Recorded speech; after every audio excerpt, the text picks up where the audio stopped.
When I was in the car business, we would routinely have people who were in over their head on car payment, or maybe their car broke down and it wasn't drivable anymore, didn't have the money to fix it, and they would consider taking a repo to get the new car. We even had a practice at a dealership I worked at where we would say, kick the trade. And what that would basically mean would be, we would put you into a new car, just don't pay your old car no more, just let them come get it. In this video, I'm gonna tell you exactly why you shouldn't take a repo, some of the things you can do to prevent it, and what happens in the unfortunate event that you end up doing it. But before I continue, you gotta do me a solid. Make sure you hit that like and subscribe. Let's talk about it.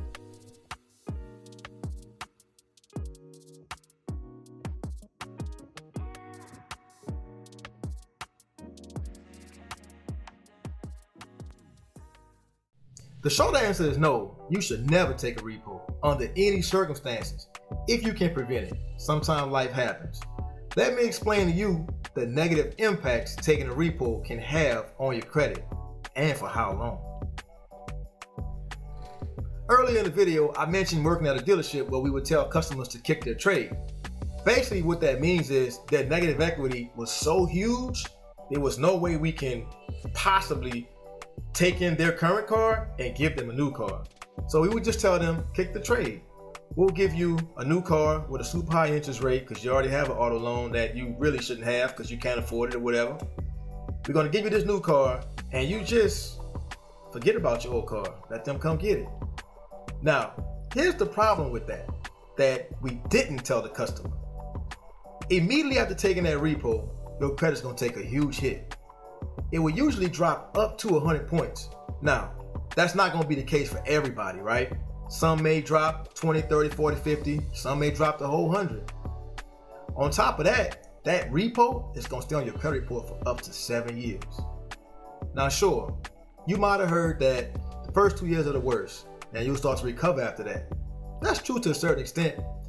The impact of that repo will have a lesser and lesser effect on your credit score or your credit report over time.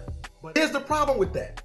Even though your score may gradually increase over time and you may work your way back up into the 700 club, future lenders are still gonna see on your credit report that you took a repo back in the day. And they can hold that against you. Here's what I mean. Loan officers are human beings, right? They have one job, to review somebody's profile and decide whether or not they should have the credit extended to them that they're asking for. Now let's say you're in your late 20s when you take this repo. You're 29, 30. You want to buy a home before you turn 40. That's your ultimate goal, right? Well, taking that repo just made it a lot harder because even though your score may have recovered, the lender may say, we don't know, we should give this person this credit or give them as much as they're looking for because they have a history back in the day. My point is, don't rob your future self by making a bonehead decision today. Again, that's if you can prevent it. So you're still not convinced, huh? You're probably thinking, oh man, that ain't nothing, man. I'll just take the hit. Couple years, I'll bounce back. Well, here's the worst part of it. You actually can't get away from the money you owe. Not completely. See, what happens is they take the car away and then they sell it. They don't want it. They can't do nothing with it. They already got cars, right? When they sell it, they usually get market value, sometimes lower. They sell it for whatever they can get for it. And you're responsible for the remaining balance, which is the difference between how much you owed on that loan when you defaulted, plus fees, and how much they sold it for. Who knows what that amount could be, but you still on the hook for it. So they're gonna be calling you, blowing you up, bill collectors. There's no getting away from it, is what I'm saying.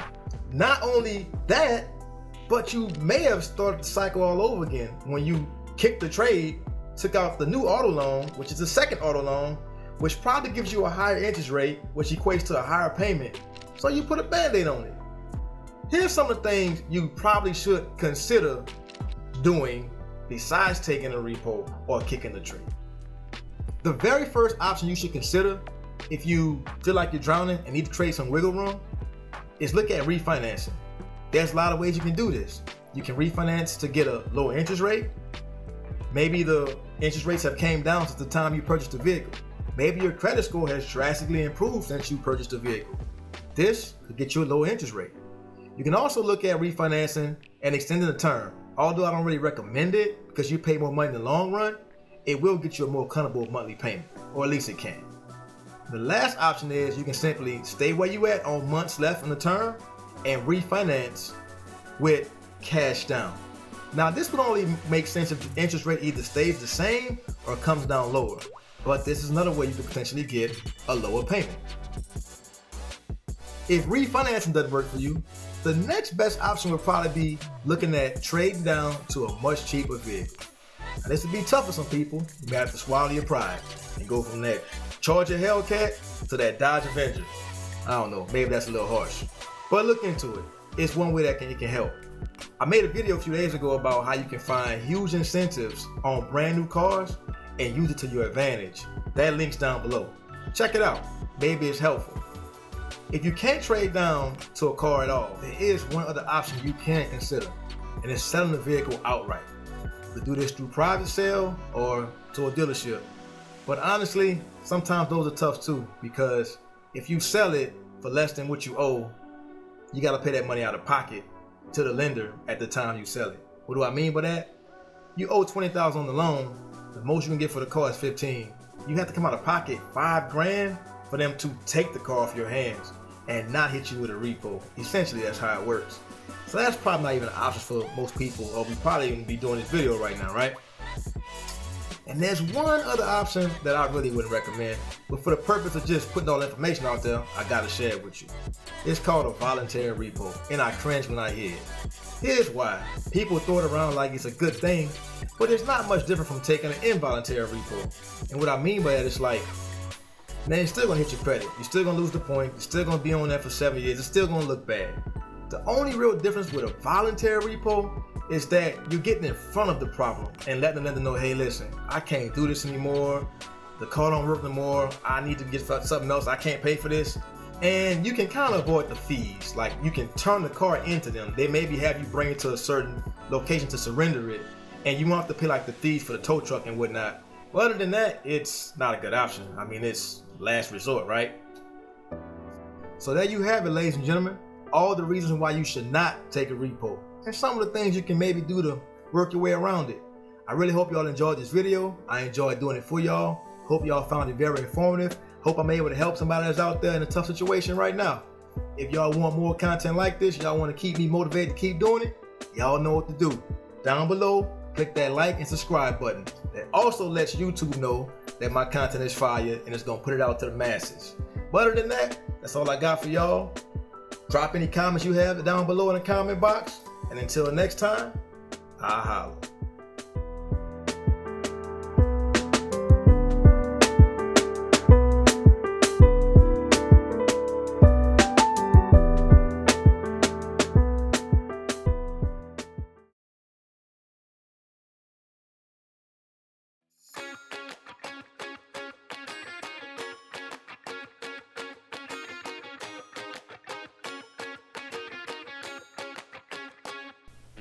So you got a car you can no longer afford anymore. Maybe you just don't want it anymore. Engine went out, transmission went out. So you're in over your head on car payment. So you realize you bit off more than you can chew, and you're in over your head on car payment. When I was in the car business, people don't realize is that the negative impacts of taking a repo are. So here are the facts when it comes to taking a